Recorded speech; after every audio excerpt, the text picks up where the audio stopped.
दुनिया को शांति और मानवता के साथ साथ समता, स्वतंत्रता, बंधुता, न्याय, प्रज्ञाशील, करुणा और मैत्री का मार्ग दिखाने वाले तथागत भगवान बुद्ध, संत गुरु रविदास जी, संत कबीरदास जी, गुरु नानक देव जी, ज्योतिबराव फूले जी, सावित्रीबाई फूले जी, फातिमा शेख जी, नारायण गुरु जी, पेरियार रामास्वामी नायकर जी, साहू जी महाराज, डॉक्टर बाबा साहेब अम्बेडकर जी, महात्मा गांधी जी, नेहरू जी, सरदार पटेल जी, मानवर कांसीराम साहब, बाबू जगजीवन राम जी, बुद्धप्रिय मौर्य जी और समाज के सभी महापुरुषों के चरणों में कोटि कोटि नमन करते हुए आप समस्त साथियों को क्रांतिकारी जय भीम, जय भारत। साथियों, जो लोग अपना इतिहास नहीं जानते वो लोग कभी इतिहास बना नहीं सकते। तो इतिहास बनाने के लिए देश के इतिहास को जानना बहुत जरूरी है।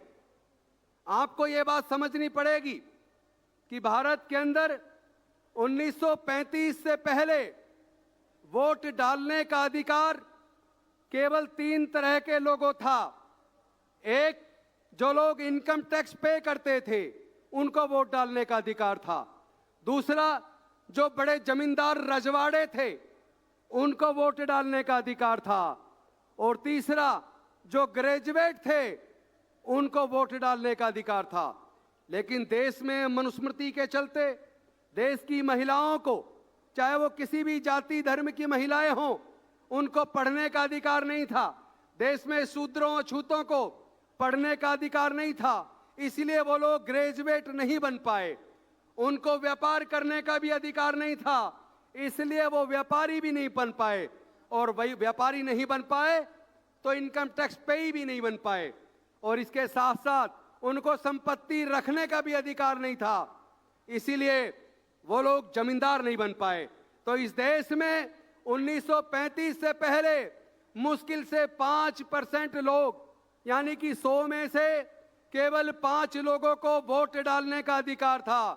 लेकिन इसके लिए डॉक्टर बाबा साहेब अम्बेडकर जी ने 1930 में, 1931 में, 1932 में राउंड टेबल कॉन्फ्रेंस के माध्यम से अंग्रेज सरकार को यह मानने के लिए मजबूर किया कि आपको वोट देने का अधिकार केवल इनकम टैक्स पेई को नहीं, केवल ग्रेजुएट को नहीं, केवल बड़े जमींदारों को नहीं, बल्कि भारत में रहने वाले तमाम लोग, चाहे वह मजदूर हो या किसान हो, पढ़े लिखे हो या अनपढ़ हो, अमीर हो या गरीब हो, सभी को वोट का अधिकार मिलेगा और सबके वोट की कीमत बराबर होगी।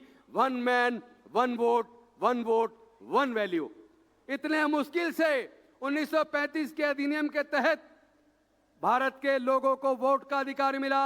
लेकिन आपको समझना पड़ेगा कि भारत के अंदर 14-14 घंटे लोगों को काम करना पड़ता था। फैक्ट्रियों के अंदर, कारखानों के अंदर 14-14 घंटे काम करना पड़ता था। लेकिन 1942 में डॉक्टर बाबा साहेब अम्बेडकर जब ब्रिटिश वायसराय की काउंसिल में लेबर मिनिस्टर बने, तब वो लोग सोशल सिक्योरिटी वो लेकर आए, ESI का बेनिफिट लेकर आए और उसके साथ साथ PF का बेनिफिट लेकर आए। 14 घंटे से घटाकर काम के घंटे 8 निर्धारित किए। पहले कोई न्यूनतम मजदूरी तय नहीं थी, लेकिन न्यूनतम मजदूरी का कानून बनाया और लैंड रिफॉर्म का कानून बनाया, सिंचाई की योजनाएं बनाई। कितने मुश्किल से ये अधिकार मिले। लेकिन क्या आपके अधिकार सुरक्षित हैं? आपको समझना पड़ेगा, जब संविधान की प्रक्रिया चली, संविधान बनाने की जिम्मेदारी संविधान सभा के लोगों को मिली, तो टोटल 18 समितियां थी। संविधान बनाने की समितियां 18 थी। 18 में से 13 समितियों में डॉक्टर बाबा साहेब अम्बेडकर जी भी थे। तो देश के तमाम वर्गों के लोग, तमाम सभी जाति, सभी धर्मों के लोग संविधान सभा के मेंबर थे। और सभी जाति धर्मों के लोगों को लेकर जो संविधान सभा बनी, उसमें से 18 समितियां बनी। अलग अलग तरीके से संविधान के निर्माण पे काम हुआ।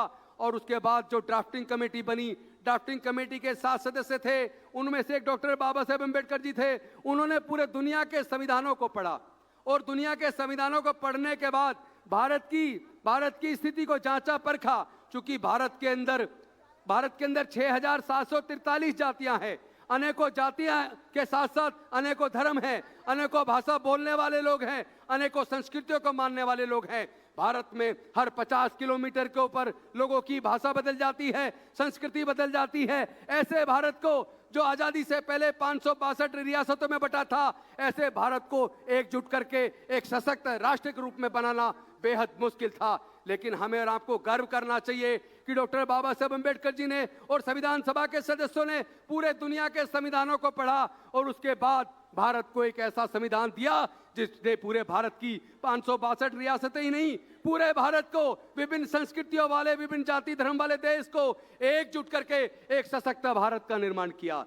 2 साल 11 महीने 18 दिन भारत के संविधान को लगे, सबको वोट का अधिकार मिला, सब लोग सरकारें जनता चुनने लगी। लेकिन इस बीच एक ऐसा दौर आया 2014 के बाद जो एक फर्जी मॉडल था, गुजरात मॉडल।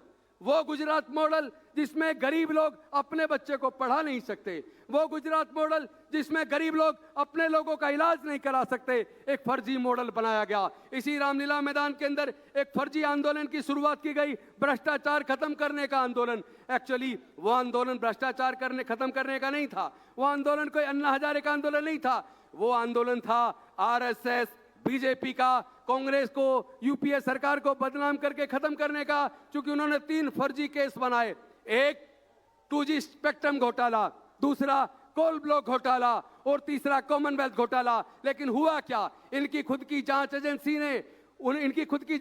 ने क्लोजर रिपोर्ट दाखिल कर दी और इन्होंने, कोर्ट ने खुद कह दिया कि कोई घोटाला नहीं हुआ। तीनों घोटाले जो बनाए गए थे फर्जी, जिससे कांग्रेस की, यूपीए की सरकार को बदनाम किया गया था, तीनों के तीनों घोटाले फर्जी साबित हो गए। इन्होंने नारा दिया था काला धन वापस आएगा, आज काला धन 3 गुना हो गया, 3 गुना हो गया। कहां है वो अन्ना हजारे? इसका मतलब देश के साथ धोखा हुआ। और अब तो धोखा इस हद तक है, आपकी वोट की चोरी हो रही है। जनता जब किसी सरकार से परेशान होती है तो जनता चाहती है कि अपने वोट के माध्यम से इस सरकार को बदलो। लेकिन जब आपकी वोट की चोरी हो रही है, चुनाव चोरी हो रहा है, ईवीएम के माध्यम से चोरी हो रही है, ईवीएम के अंदर टाइम मशीन क्यों है, टाइम क्लॉक क्यों है? क्योंकि चोर आपकी वोट की चोरी करवानी है। पूरी प्लान कैसे किया गया है। तो साथियों, अंत में चूंकि वक्ता बहुत ज्यादा है, मैं अपनी वाणी को खत्म करने से पहले एक बात और कह दूं कि भारत की वो सरकार जो एक समय कांग्रेस के नेतृत्व में चली, जिसने सैकड़ों पीएसयूज बनाए, एम्स बनाया, आईआईटी बनाई, देश का निर्माण किया, आज एक एक करके सब बेच दिया, सारे पीएसयूज बेच दिए। शिक्षा को इतना महंगा कर दिया कि आपका एजुकेशन का खर्चा 15 लाख से लेकर 50 लाख के बीच, सरकारी इंजीनियरिंग कॉलेज से, मेडिकल कॉलेज से, लॉ कॉलेज से लाखों रुपया चाहिए, सरकारी कॉलेज से लाखों रुपए किसके पास है डिग्री कराने के लिए? हमारे लोगों को पढ़ाई का खर्चा महंगा करके हमारी पढ़ाई छीन ली गई है। 4th क्लास एम्प्लॉयमेंट को आउटसोर्स कर दिया, सरकारी नौकरी सब ठेकेदारी प्रथा में दे दी। इस तरीके से देश की जनता पे हमला हुआ है। यह केवल वोट की चोरी नहीं है, यह पूरे सरकार की चोरी है। यह देश के लोकतंत्र को खत्म करने की साजिश है, यह देश के संविधान को खत्म करने की साजिश है। मैं लास्ट में बस एक निवेदन करूंगा, ये जो रैली है वोट चोर गद्दी छोड़, यह केवल कांग्रेस की रैली नहीं है, इस देश की जनता की, देश के संविधान और लोकतंत्र को बचाने की रैली है। इसमें पूरी ताकत लगा दो, गांव-गांव में बूथ पे संगठन का निर्माण कर दो। हम इस देश के अंदर से इस तानाशाह सरकार को काट फेंकेंगे, संविधान को बचाएंगे, देश के लोकतंत्र को भी बचाएंगे। वोट छोड़ गद्दी छोड़, वोट चोर गद्दी छोड़, वोट चोर गद्दी छोड़। बहुत बहुत धन्यवाद। जय भीम, जय संविधान, जोहार। धन्यवाद राजेंद्र गौतम जी, बहुत विस्तार से अपने आपने विचार रखे। अब मैं आमंत्रित करता हूं महिला अध्यक्ष हमारी बहन अलका लांबा जी को कि आए और अपने विचार रखें। भारत माता की वंदे वंदे। वोट चोर, वोट चोर।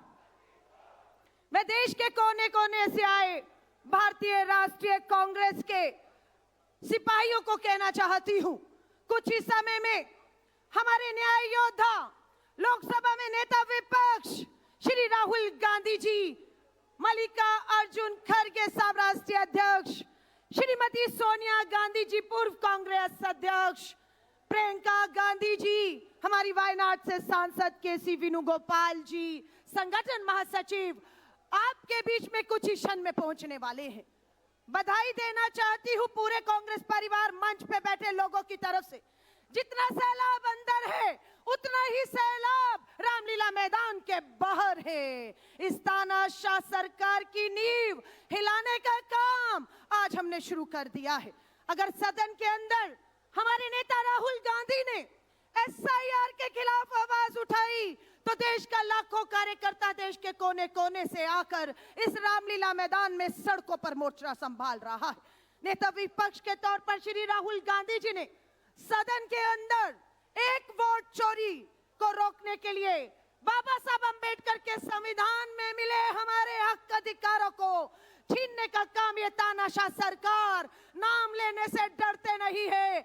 हम दो धन्यवाद अलका जी। अब मैं आमंत्रित करूंगा हरियाणा के पूर्व मुख्यमंत्री और हरियाणा के विपक्ष में नेता में उपस्थित हमारे नेता केसी वेणुगोपाल जी, सम्मानित मंच और सभी साथी जो अलग अलग स्टेट से आज यहाँ पे आए हैं। साथियों, हम भारतवासी हैं। भारत जिसका लोकतंत्र पूरी दुनिया में सबसे बड़ा और खूबसूरत है, और ये लोकतंत्र बनाने में सबसे बड़ा हाथ उन लोगों का है जिन्होंने देश की आजादी के लिए बलिदान दिया और जिन्होंने देश का संविधान बनाया। और एक कांग्रेस का सिपाही होने के नाते मुझे गर्व है, देश को आजादी दिलाने में, संविधान बनाने में कांग्रेस पार्टी की एक मुख्य भूमिका रही है। साथियों, हम सबको गर्व होना चाहिए। इस प्रकार से चुनाव आयोग भाजपा सरकार का एक कठपुतली बन चुका है और इसीलिए आज हम सब दिल्ली के इस राजधानी में आए हैं राहुल गांधी जी के हाथ को और मजबूत करने के लिए, देश की आवाज को और मजबूत करने के लिए कि वो चाहे सत्ता में बैठे हुए लोग अगर उनको लगता है कि वो हर दिन हर महीने चोरी कर पाएंगे तो उनके चोरी को पकड़ने के लिए हर बूथ में, हर गांव में, हर ढाणी में लड़ाई लड़ेगा हमारे कांग्रेस का कार्यकर्ता। आज सदन में हमने देखा कि भाजपा सरकार समझती थी कि वंदे मातरम के ऊपर भाषण होते हुए वो कांग्रेस पार्टी की छवि को धूमिल करेगी, लेकिन हमने देखा कि किस प्रकार से जब हमारी नेत्री प्रियंका गांधी जी जब सदन में खड़े होकर कांग्रेस पार्टी की इतिहास हमने जब भाजपा को सुनाई तो भाजपा का मुंह बंद हो गया। हमने सदन के अंदर बात राहुल गांधी जी ने उठाई, हिंदुस्तान का एक एक जन दस्तखत कर ये कागजात जनरल सेक्रेटरी ऑर्गेनाइजेशन के माध्यम से जमा करवाएंगे चुनाव आयोग में ताकि उनकी आंख नाक कान खुले। अब मैं अनुरोध करूंगा राजस्थान की वीर भूमि से इन्हीं शब्दों के साथ आए हुए तमाम लोगों को धन्यवाद देना चाहता हूं और एक संकल्प दोहराना चाहता हूं कि राजस्थान में आपका नेतृत्व में 2028 में कांग्रेस की सरकार बनेगी और 2029 में राहुल गांधी इस देश का प्रधानमंत्री बनेगा। धन्यवाद। जय हिंद, जय कांग्रेस। माननीय संगठन महासचिव श्री केसी वेणुगोपाल जी, सम्मानित मंत्री,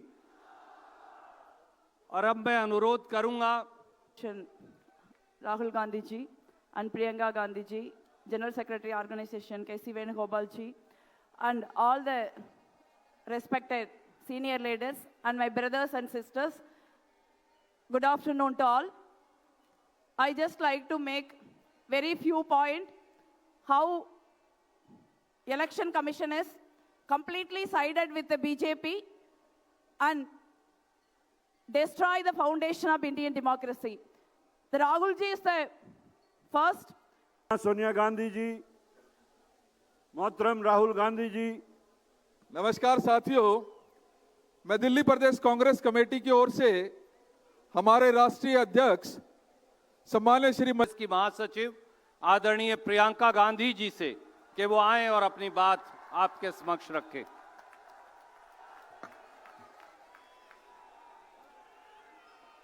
आदरणीय अध्यक्ष महोदय श्री मल्लिकार्जुन खड़गे जी, माता जी श्रीमती सोनिया गांधी जी, बड़े भाई श्री राहुल गांधी जी, मंच पर विराजमान सभी वरिष्ठ नेतागण, सभी कांग्रेस के महासचिव, इंचार्ज सचिव, पीसीसी के अध्यक्ष, माननीय मुख्यमंत्री जी, सबका इस सभा में आज बहुत बहुत स्वागत। और मेरे प्यारे कार्यकर्ता भाइयों और बहनों, दिल्ली की हवा में आप सबका स्वागत। खास तौर से मेरे यूपी के जो भाई बहन हैं, आपने बहुत मेहनत की है, आपको बहुत बहुत स्वागत। कोहरे में आप आज सुबह सुबह ठंड में निकले, मैंने आपके वीडियो देखे, आपकी फोटो देखी, इसके लिए बहुत बहुत धन्यवाद। जरा एक बार जोर से, इतनी जोर से नारा लगाइए कि यहां से गूंजता हुआ प्रधानमंत्री निवास तक जाए, वोट चोर, वोट चोर, वोट चोर। ये वोट क्या है, इसकी कीमत क्या है हमारे जीवन में, इसको समझना बहुत जरूरी है। बहुत समय पहले जब आजादी की लड़ाई शुरू हो रही थी और नेहरू जी जगह जगह जाते थे लोगों से मिलने के लिए, तो एक नारा गूंजता था। जब वो पहुंचते थे तो देश की जनता भारत माता की जय जयकार करती थी। उस समय नेहरू जी ने इस बात का उल्लेख किया कि भारत माता क्या है। उन्होंने कहा कि भारत की प्राकृतिक संपत्ति, भारत की नदियां, भारत के पहाड़, भारत के खेत तो भारत माता है ही, लेकिन भारत की जनता, भारत का एक एक बेटा, एक एक बेटी, जो इस धरती का पुत्र है, जो इस धरती की पुत्री है, वे सब भारत माता के अंश हैं। वे सब एक तरह से भारत माता ही हैं। और इसी सोच, इसी भावना ने हमारे संविधान को बनाया। इसी भावना ने आप सबको एक एक वोट दिया, जिससे आपका सबसे बड़ा अधिकार सरकार को चुनने का, सरकार को गिराने का आपको मिले। इसी सोच ने, इसी भावना ने इस तरह की संस्थाएं बनाई कि लोकतंत्र को मजबूत रखें। कैसी संस्थाएं थी ये? न्यायपालिका, मीडिया, संसद, ये राजनीतिक दल जिसका हम भाग हैं, विपक्षी दल, सत्ता पक्ष के जो नेता हैं वो, चुनाव आयोग, ये सब जनता के हित की रक्षा के लिए बनाए गए। इसीलिए जब आज हम देखते हैं कि इन सब संस्थाओं को कुचला जा रहा है, तो एक एक भारतवासी को उठना चाहिए, जागना चाहिए और ये समझना चाहिए कि जो वार हो रहा है वो सिर्फ इन संस्थाओं पर नहीं, लेकिन हम सब पर, आप सब पर, एक एक देश के पुत्र पर, एक एक देश की पुत्री पर वार हो रहा है। और इसे समझना बहुत ज्यादा जरूरी है। आज न्यायपालिका दबाव में है। सारी मीडिया, मेरे भाई बहन मीडिया के जो यहां खड़े हैं, बेचारे मजबूर हैं। सारी मीडिया या अडानी जी की है या अंबानी जी की है। आज परिस्थितियां ये है कि पिछले आम चुनाव में मुख्यमंत्रियों को जेल में डाला गया, कांग्रेस पार्टी का बैंक अकाउंट बंद कर दिया गया, भ्रष्टाचार के नाम पे तरह तरह के इल्जाम लगाए गए जिसका कोई प्रमाण नहीं है। ईडी भेजी, इनकम टैक्स भेजा, सीबीआई भेजी, और जैसे जैसे जिनका दिल कमजोर था, जो सह नहीं पाए, वो इसकी उनकी पार्टी में शामिल हो गए, वैसे वैसे इनकी वॉशिंग मशीन उनको धोकर उनको पाक बनाती रही।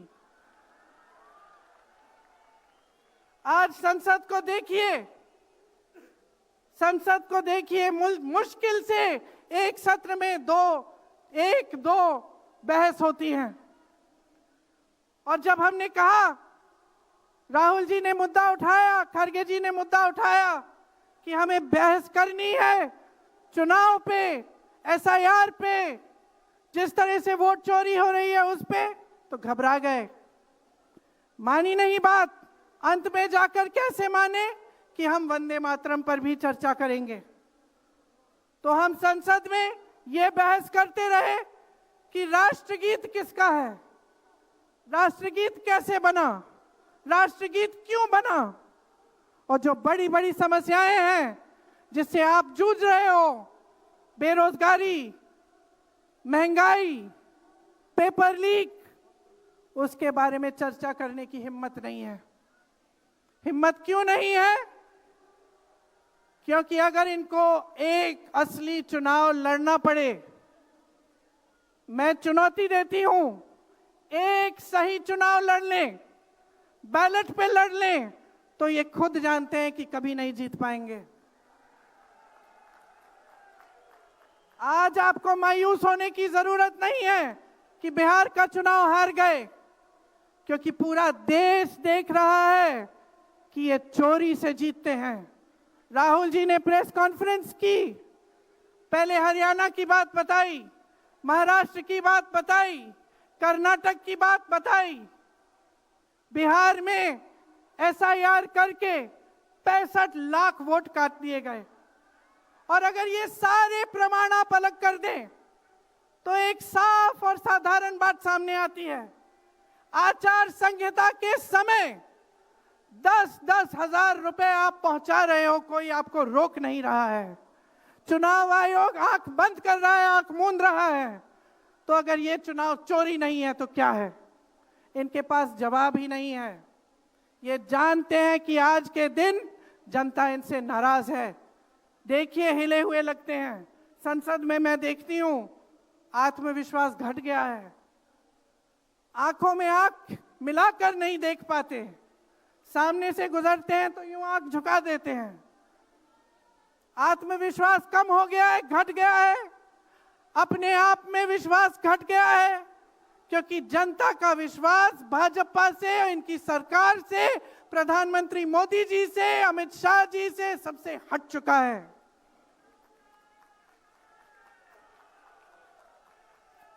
आज इनको चुनाव आयोग की जरूरत है। चुनाव आयोग के बिना ये चुनाव नहीं जीत सकते।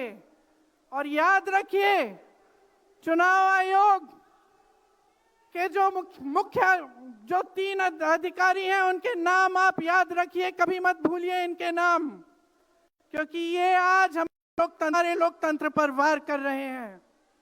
इतिहास में कभी ऐसा नहीं हुआ कि पूरा विपक्ष कह रहा है कि हमें विश्वास नहीं है चुनाव आयोग में, इन चुनाव में हमारा विश्वास नहीं है, ये चुनाव ठीक ढंग से नहीं किए जा रहे हैं। चुनाव की घोषणा से लेकर वोटर लिस्ट, आचार संहिता, प्रचार, मतदान, मतगणना, ईवीएम और नतीजे से तक हर कदम को, हर चीज को संदिग्ध बना दिया है इन्होंने। इनके साथ साथ सारी संस्थाएं इनके सामने झुक गई हैं, सरकार के सामने झुक गई हैं, इनको झुकाया गया है। राहुल गांधी जी ने बिहार चुनाव में लंबी यात्रा की एसआईआर के खिलाफ। क्यों की? क्योंकि एसआईआर में ये वोट काटकर चुनाव का नतीजा अपने पक्ष में करना चाह रहे थे। अब यूपी में शुरू हो गया है, 3 करोड़ नाम काटे गए हैं यूपी में। कितना योग्य है ये चुनाव आयोग भाजपा के लिए? ज्ञानेश कुमार, सुखबीर सिंह सांधू और विवेक जोशी, मेरे साथ बोलिए, ज्ञानेश कुमार, सुखबीर सिंह सांधू, विवेक जोशी। ये देश इन 3 नामों को नहीं भूलेगा। ये चाहे कितने भी बड़े बड़े, ये कितने भी इंतजाम कर लें इन लोगों को बचाने के लिए, एक दिन इन्हें इस देश को जवाब देना पड़ेगा कि किस तरह से इन्होंने हमारे वोटों का अधिकार हमसे छीनने की कोशिश की, किस तरह से इन्होंने साजिश रची। हर मोर्चे पर ये सरकार विफल है, हर मोर्चे पर। आज डॉलर 90 रुपए का हो गया है। जब 60 रुपए का हुआ था तो कौन रो रहा था सड़कों पे? कौन रो रहा था सड़कों पे? नरेंद्र मोदी जी बार बार कहे जा रहे थे, आज क्यों नहीं बोल रहे हैं डॉलर पे? निर्यात लगातार घट रहा है, आयात महंगा हो रहा है, विदेश नीति फेल हो गई है इनकी।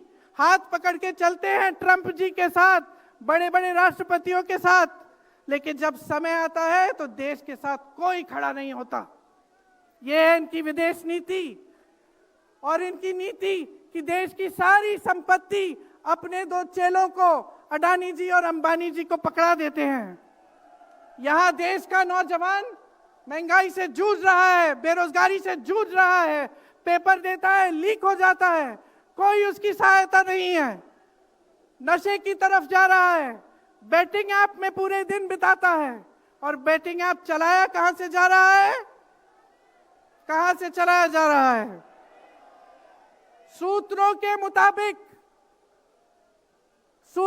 मुताबिक प्रधानमंत्री के ऑफिस में ही एक शख्स ने बेटिंग ऐप के साथ में घोटाले किए हैं। इसकी चर्चा होती है क्या सदन में? क्यों नहीं होती? आपकी बेरोजगारी की चर्चा होती है, महंगाई की चर्चा होती है, मेरी बहनें यहां खड़ी हैं, आपकी सुरक्षा की चर्चा होती है। न सदन में होगी, ना बड़ी बड़ी रैलियों में करेंगे ये लोग, ना आपके पास आकर आपसे बात करेंगे, आपके हालचाल पूछेंगे, आपसे पूछेंगे कि किस संघर्ष से आप गुजर रहे हो, कैसे जी रहे हो। क्योंकि हिम्मत नहीं रही इनकी, हिम्मत नहीं रही। जो था, जो बना था, जो 75 सालों से सबने संघर्ष करके बनाया था, वो सब तमाम बिगाड़ रखा है। तो मैं यहां लंबी बात नहीं करना चाहती, आपसे सिर्फ ये कहना चाहती हूं कि आपका ध्यान भटकाने के लिए रोज रोज ये कोई नया मुद्दा निकालते हैं। आप खुद देख रहे हैं, आप अपना ध्यान केंद्रित करिए। ये वोट का अधिकार आपका सबसे बड़ा अधिकार है। इन्होंने सब कुछ खत्म कर दिया है, लेकिन सच्चाई आप देख रहे हैं, सच्चाई आप आज समझने लगे हैं। और वो सच्चाई आपकी सच्चाई है, आप जीते हैं उसे। ये आपका अधिकार है जो आस्ते आस्ते आपसे लिया जा रहा है।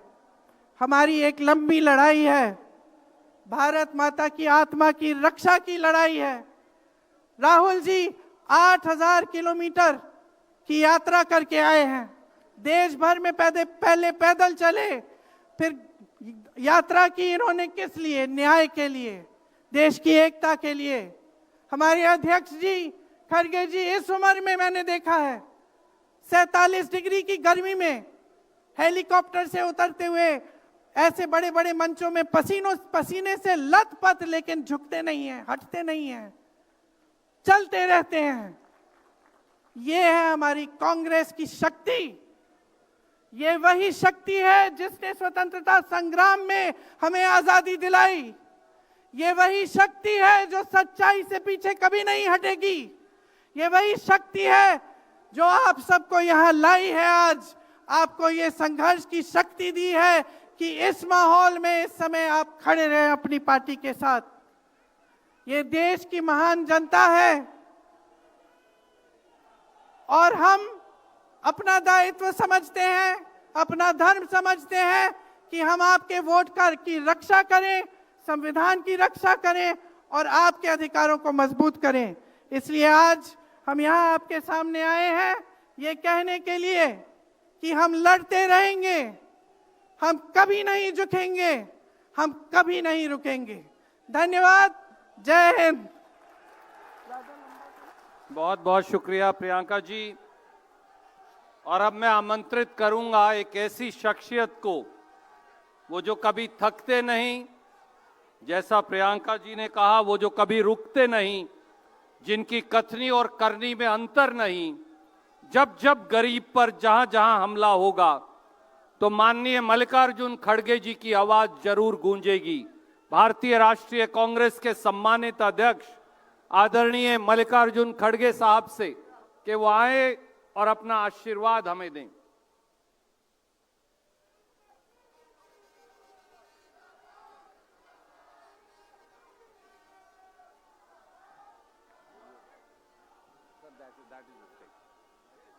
राहुल जी ने ये कहा कि वो पहले बोलेंगे और आपसे अपनी बात रखेंगे। आदरणीय राहुल गांधी जी।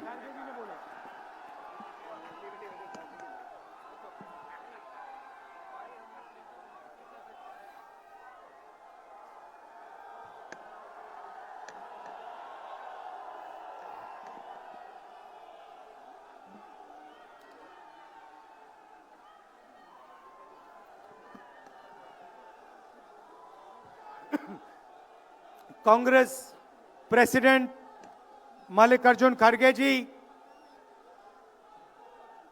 सोनिया गांधी जी, अजय माकन जी, केसी वेणुगोपाल जी,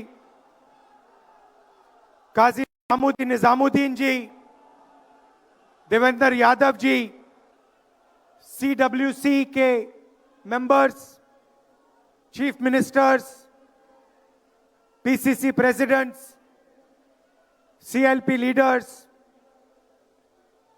MPs, MLAs, DCC प्रेसिडेंट्स, हमारे प्यारे कार्यकर्ता भाइयों और बहनों, देशवासियों, प्रेस के हमारे मित्रों, आप सबका यहां बहुत बहुत स्वागत, नमस्कार।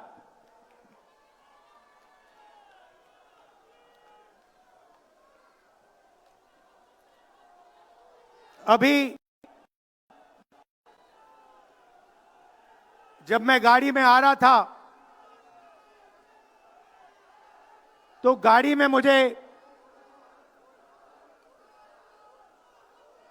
मुझे बताया कि अंडमान निकोबार में मोहन भागवत ने एक बयान दिया। मेरा भाषण का प्लान दूसरा था, मगर जब मैंने उनका बयान सुना तो मैंने अपना पूरा प्लान बदल दिया, भाषण का प्लान। गांधी जी कहते थे कि सत्य सबसे जरूरी चीज है। हमारे धर्म में सत्य को सबसे जरूरी माना जाता है। आपने सुना होगा सत्यम शिवम सुंदरम, सुना है? हमारे धर्म में कहा जाता है सत्यम शिवम सुंदरम। आपने सत्यमेव जयते भी सुना होगा, सुना है? अरे भाई कांग्रेस के कार्यकर्ता हो, सुना है? अब मोहन भागवत का बयान सुनिए। विश्व सत्य को नहीं, शक्ति को देखता है। जिसके पास शक्ति है उसे माना जाता है। यह मोहन भागवत की सोच है, यह विचारधारा आरएसएस की है। हमारी विचारधारा, हिंदुस्तान की विचारधारा, हिंदू धर्म की विचारधारा, दुनिया के हर धर्म की विचारधारा कहती है कि सत्य सबसे जरूरी है। और भगवत कहता है सत्य का कोई मतलब नहीं है, सत्ता जरूरी है। इस बात की लड़ाई हो रही है हिंदुस्तान में। भाइयों और बहनों, सत्य और असत्य के बीच में लड़ाई हो रही है। और मैं आपको इस स्टेज से गारंटी देके कहता हूं, आप देखना, हम सत्य को लेकर, सत्य के पीछे खड़े होकर नरेंद्र मोदी और अमित शाह को, आरएसएस की सरकार को हिंदुस्तान से हटाएंगे। उनके पास सत्ता है, वो वोट चोरी करते हैं। देखिए आपके सामने पड़ा है, वो वोट चोरी करते हैं। 10,000 रुपए चुनाव के समय, चुनाव हो रहा है, 10,000 रुपए वो देते हैं। उनके इलेक्शन कमिश्नर हैं जिनके नाम अभी प्रियंका जी ने लिए, मैं भी ले लेता हूं। नहीं है, ज्ञानेश कुमार, डॉक्टर सुखबीर सिंह सांधू, डॉक्टर विवेक जोशी। याद रखिए, याद रखिए, ज्ञानेश कुमार, सुखबीर सिंह सांधू, विवेक जोशी। ये जो सत्य और असत्य की लड़ाई हो रही है, इलेक्शन कमीशन बीजेपी के सरकार के साथ मिलकर काम कर रहा है और इनको जितनी भी इम्यूनिटी देनी है दे दो। नरेंद्र मोदी जी ने इलेक्शन कमिश्नर्स के लिए कानून बदला, नया कानून लाए, कहा कि इलेक्शन कमिश्नर कुछ भी करे उन पर एक्शन नहीं लिया जा सकता है, उन पर कार्रवाई नहीं ली जा सकती है। मैं स्टेज से आपको कह रहा हूं, कांग्रेस पार्टी आपको कह रही है, आप मत भूलिए, आप हिंदुस्तान के इलेक्शन कमिश्नर हो, आप नरेंद्र मोदी के इलेक्शन कमिश्नर नहीं हो।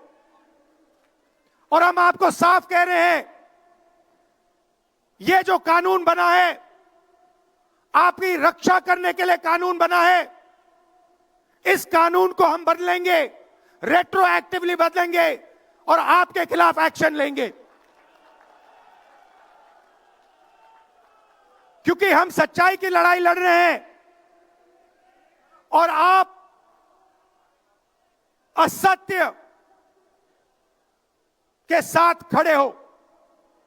भाइयों और बहनों, हरियाणा से यहां लोग आए हैं, हाथ दिखाइए। ये देखिए, हरियाणा से आए हैं। इनके हाथों से चुनाव चोरी किया गया है।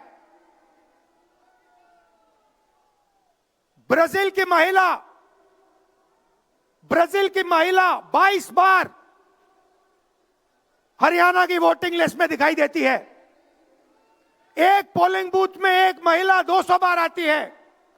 बीजेपी के नेता यूपी से आकर हरियाणा में वोट करते हैं, उधर भी उनका वोट है, इधर भी उनका वोट है। लाखों डुप्लीकेट वोटर हैं। मैंने प्रेस कॉन्फ्रेंस किया और ये जो 3 शख्स हैं, ज्ञानेश कुमार, सुखबीर सिंह सांधू, विवेक जोशी, इन्होंने कोई जवाब नहीं दिया। हमने एलिगेशन किया, हमने उनसे सवाल पूछा, आप हमें समझाइए ब्राजील की महिला कैसे वोटर लिस्ट पे, एक महिला 200 बार क्यों आती है, एक घर में 500, 600, 700 वोटर क्यों मिलते हैं, उत्तर प्रदेश से बीजेपी के नेता हरियाणा में वोट क्यों डालते हैं, कोई जवाब नहीं मिला। और पार्लियामेंट हाउस में कुछ ही दिन पहले कांपते हुए, ऐसे हाथ कांप रहे थे, अमित शाह जी उनकी सफाई देते हैं। आपने देखा होगा, देखा, मैंने उनको सीधा चैलेंज किया कि आइए पार्लियामेंट में, आपने मेरी प्रेस कॉन्फ्रेंस की बात की, आइए डिबेट करते हैं, देश को दिखाते हैं सच कौन बोल रहा है।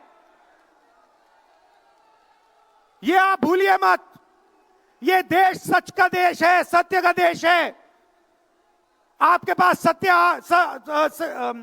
सत्ता आज है, आप पावर में हैं, इसका कोई मतलब नहीं है।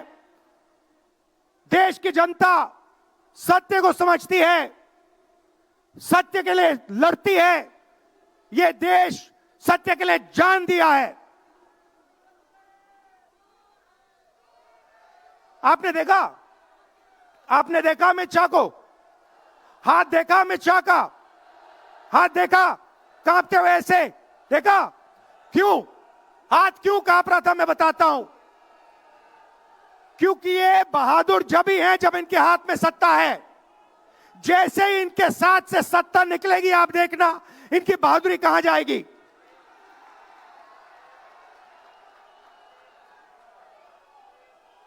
और ये भाइयों और बहनों, ये 2-3 अरबपतियों के लिए काम करते हैं। ये जो सारे के सारे कागज के ढेर हैं, ये जो सिग्नेचर्स हैं, ये कहां से आए? ये देश की जनता से आए। देश के कोने कोने में नारा चला है, वोट चोर, वोट चोर। तो ये देश की सच्चाई है। ये 6 साल का बच्चा, 90 साल का बुजुर्ग, ये सब जानते हैं कि नरेंद्र मोदी, अमित शाह वोट चोरी करके चुनाव जीतते हैं। कर्नाटक में हमने दिखाया लोकसभाएं चोरी की गई। महाराष्ट्र में दिखाया वोटर डिलीशन हुआ, वोटर एडिशन हुआ, लाखों वोट इधर से गायब हो जाते हैं। महाराष्ट्र में लाखों वोट ऐड हो जाते हैं। हम इलेक्शन कमीशन से पूछते हैं, कोई जवाब नहीं मिलता। मगर शायद टाइम लगे, देखिए शायद टाइम लगे, मगर हिंदुस्तान में सत्य की जीत होने वाली है। और अमित शाह जी, मोदी जी, जितने भी आपको भाषण देने हैं आप दे दीजिए। अंत में इस देश में सत्य की जीत होती है। महात्मा गांधी ने हमें रास्ता दिखाया था, उस रास्ते पर हम चलते हैं और सत्य से आपको निकालेंगे। नफरत से नहीं, हिंसा से नहीं, सत्य और अहिंसा के साथ हम नरेंद्र मोदी और अमित शाह को हरा के दिखाएंगे। देखिए, आपने देखा होगा, मैंने अमित शाह की बात की, मगर आप मोदी जी का चेहरा देखिए, अच्छी तरह देखिए। जो मेरी बहन ने कहा, मोदी जी की कॉन्फिडेंस खत्म हो गई है। आपने देखा? वो भी जानते हैं कि हमारी वोट चोरी पकड़ी गई है और अब बस थोड़ा सा समय बचा है, थोड़ा सा समय बचा है, पूरे देश को हमारी सच्चाई पता लग जाएगी। भाइयों और बहनों, ये वोट चोरी सिर्फ वोट की चोरी नहीं है। सबसे पहले ये इस संविधान पर, अंबेडकर जी के संविधान पर आक्रमण है। इस संविधान में लिखा है एक व्यक्ति को एक वोट मिलना चाहिए। तो सबसे पहले वोट चोरी अंबेडकर जी के संविधान पर आक्रमण है। और वोट चोरी करके ये सरकार चलाते हैं। छोटे व्यापारियों को इन्होंने खत्म किया, गलत जीएसटी लागू की, नोटबंदी की, बेरोजगारी, ये पोल्यूशन देखिए, ये सारा का सारा इसीलिए हो रहा है क्योंकि ये वोट चोरी कर रहे हैं। क्योंकि अगर ये वोट चोरी नहीं करते तो आप इनको 5 मिनट में सरकार से निकाल देते। ये सच्चाई है। भाइयों और बहनों, मैं कांग्रेस पार्टी के कार्यकर्ताओं को दिल से धन्यवाद करना चाहता हूं। इस देश में 2 विचारधाराओं की लड़ाई है। एक आरएसएस की विचारधारा, जो मोहन भगवत जी ने कहा, जो सत्य के खिलाफ है और सत्ता के लिए कुछ भी कर सकती है।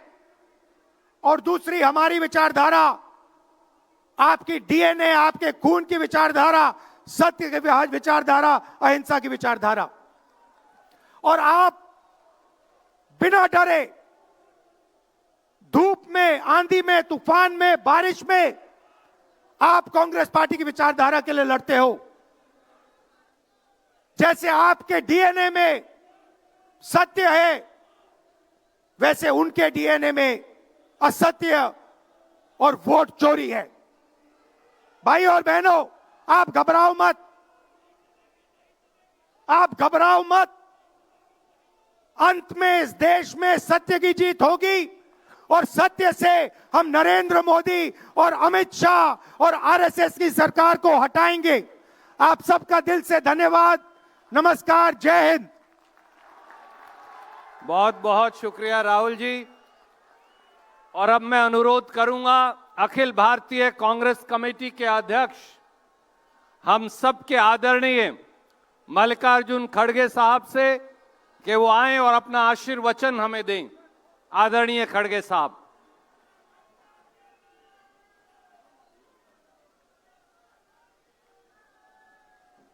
हमारे पार्टी के वरिष्ठ नेता और हम के चाहते यूपीए चेयरपर्सन सोनिया गांधी जी,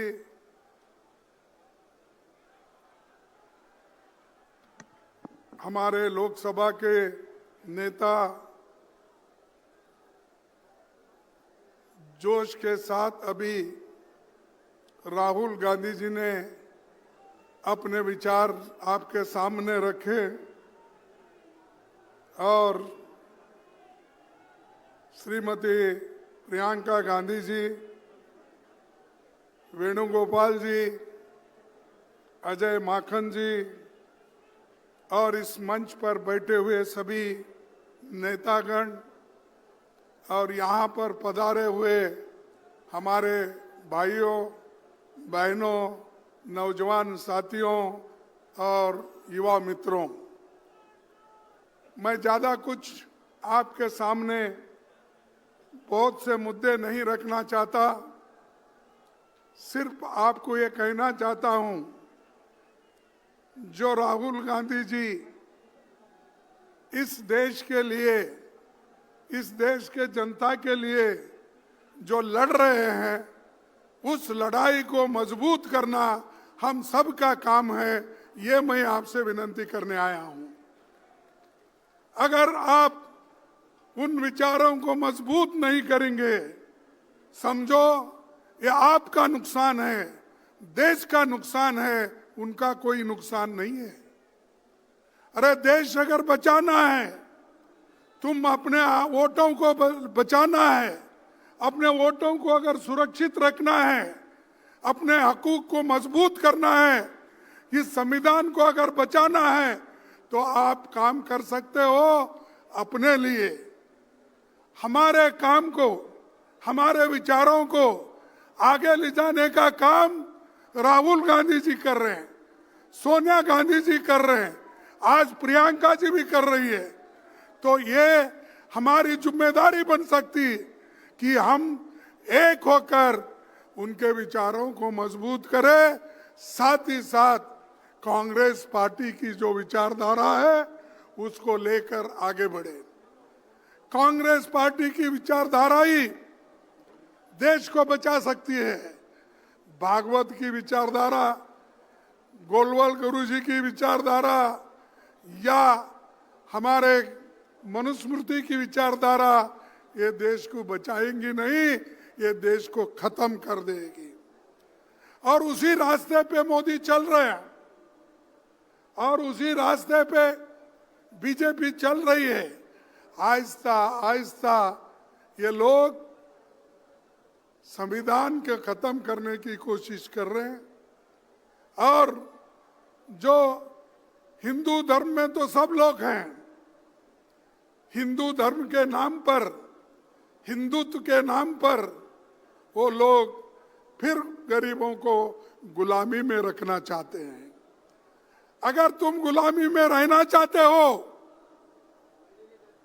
अगर अपने स्वाभिमान को धक्का देने के लिए उनको आह्वान करते हो, तो आप पूरा खत्म हो जाएंगे। अरे देश जो आजादी मिली, वो आजादी कांग्रेस ने दिलाई, मोदी ने दिलाई। अरे मोदी अभी पैदा भी नहीं हुआ था। हाँ? अमित शाह वो तो और भी बच्चा था। अरे ये लोग हमारे खिलाफ बात करते हैं, नेहरू के खिलाफ बात करते हैं, गांधी के खिलाफ बात करते हैं, अंबेडकर के खिलाफ बात करते हैं। वल्लभ भाई पटेल और नेहरू जी के बीच में वो लोग झगड़ा लगाने चाहते विचारों का, ये नहीं होने देंगे। और दूसरी तरफ वोट चोरी, ये गद्दार लोग हैं, इन गद्दारों को आपको हटाना होगा। अगर आप अपनी सुरक्षा कर लेना है, आप मजबूत बनना है, तो इन गद्दारों को हटाओ। उसके लिए ही राहुल गांधी जी ने 600-800 किलोमीटर उन्होंने चला। और ये सब बीजेपी में नेता लोग हैं, वो सब नाटक करने वाले हैं, ड्रामेबाजी के लोग हैं। वो कभी चले नहीं, कहीं गरीबों से मिले नहीं, सिर्फ अपना प्रचार करते फिर रहे, हर बात को प्रचार। और अब हमारे को परसों कुछ उनके बीजेपी के लोग एक सवाल उठाए थे। वो कह रहे थे कि पार्लियामेंट के बाद राहुल गांधी जी बाहर जा रहे हैं। अरे जब पार्लियामेंट चलती है तो मोदी जी बाहर जाते हैं, पार्लियामेंट में नहीं आते। पार्लियामेंट में बैठकर हमारे सवालों का जवाब नहीं देती है। जो कुछ राहुल जी पूछते हैं, जो कुछ प्रियंका जी ने परसों पूछा, उसका एक सवाल भी, एक जवाब भी उस सवाल का नहीं आया। वंदे मातरम पे देश के लोगों को गुमराह करने का, खुद वोट चोरी करके आके वहां पर गद्दी पे बैठे, इन गद्दारों को हटाना होगा। आप हटाएंगे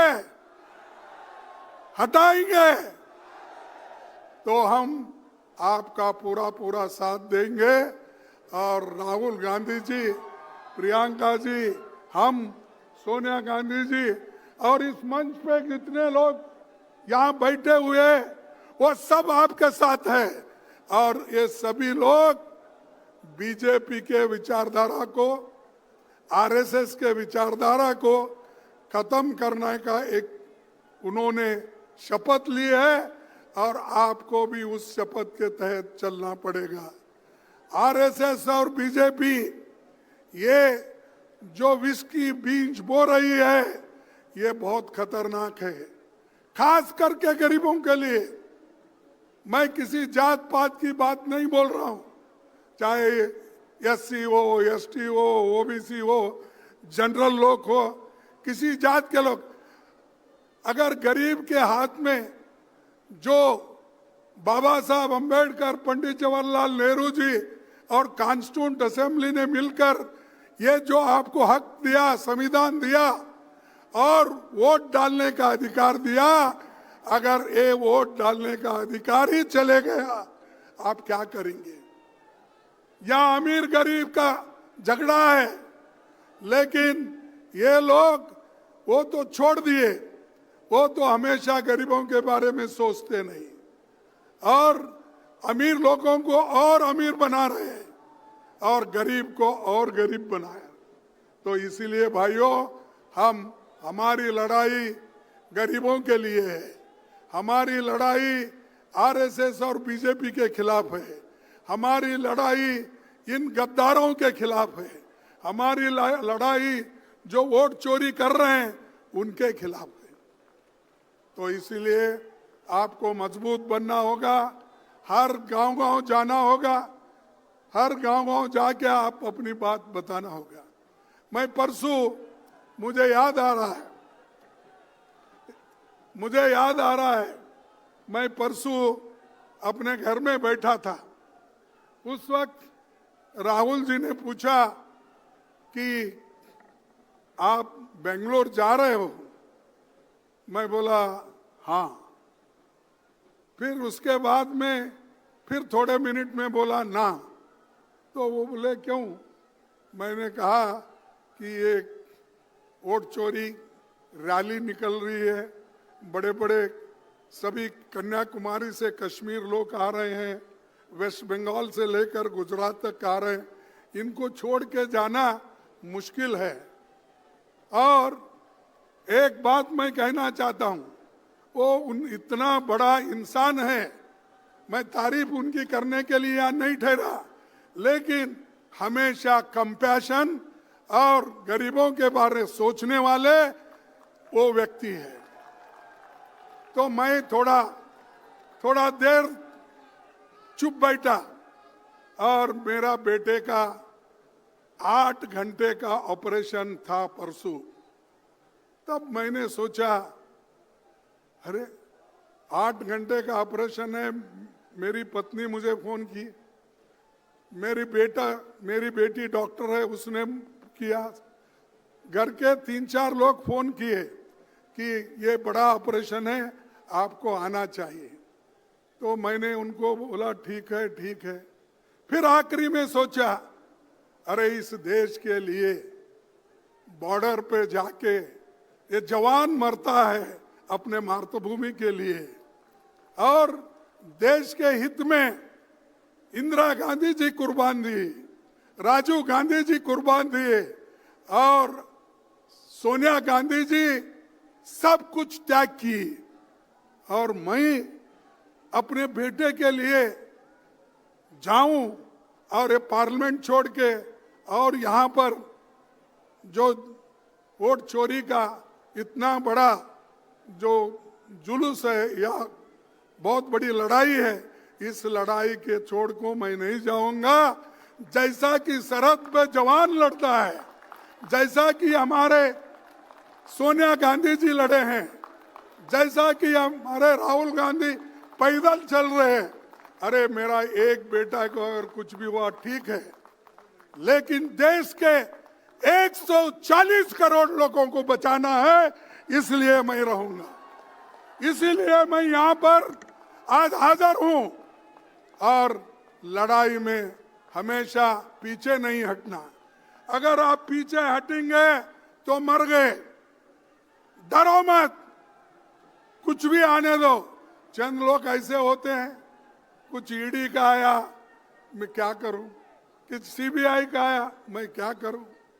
और अरे इतने छोटी सी चीज को अगर आप डरते हो तो आप जान देने की बात करते हो कभी कभी पार्टी के लिए। तो मैं बोलूंगा कि ये बात आपसे मन से निकालो, धैर्य रखो, सोच से कदम उठाओ, हम सब मिलके काम करेंगे, ये मोदी कहीं नजर नहीं आएगा। आज मोदी जीत की हर जगह बहुत बड़ा भाषण करता है, लेकिन उसकी जीत उसको खुशियां लाई होंगी। हम हारे हैं बहुत से जगह, लेकिन हम हारे तो भी हमारी पार्टी, हमारी विचारधारा जिंदा है। अगर एक बार मोदी हारा, उसका कहीं भी नामो निशान नहीं रहेगा, कहीं दिखेगा भी नहीं। हम 10 बार हारे, 2 बार हारे, 5 बार, हम जिंदा है, लड़ने के लिए तैयार है। तो इसलिए भाइयों, आप मजबूत बनो, तैयारी करो, अब मायूस मत हो जाओ। आज देखिए केरला में हमने जीता, मैं उन सबको कांग्रेचुलेट करता हूं, केरला के नेताओं को, जिन्होंने कोशिश करके एनडीए को कुचल दिया, और वहां आज कांग्रेस सबसे बड़ा झंडा लगा के वहां पर ठहरा है। तो दोस्तों, ज्यादा वक्त मैं आपका नहीं लेना चाहता हूं, सभी लोग मिलकर काम करेंगे, और मैं 2 स्लोगन कहूंगा, आपको कहना होगा। वोट चोरी, वोट चोर, वोट चोर,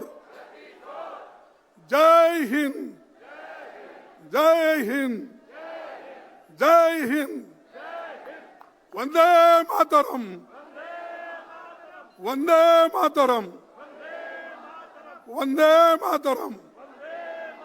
ये वंदे मातरम भी हमारा चोरी करके वो लोग अब कर रहे हैं, तो इसलिए इन चोरों के ऊपर आप भरोसा मत करो, हम आपके साथ हैं, लड़ते रहेंगे। धन्यवाद, सबको नमस्कार। बहुत बहुत शुक्रिया खड़गे साहब।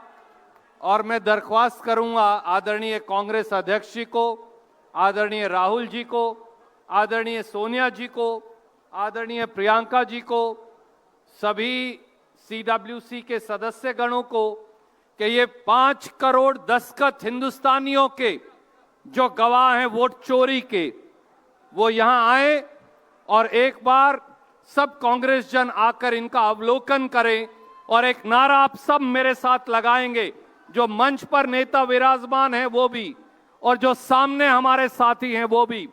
वोट चोर, वोट चोर, वोट चोर, कांग्रेस पार्टी, श्री मल्लिकार्जुन खड़गे, राहुल गांधी, श्रीमती सोनिया गांधी, प्रियंका गांधी, कांग्रेस पार्टी। बहुत बहुत धन्यवाद साथियों, बहुत बहुत शुक्रिया। जय हिंद।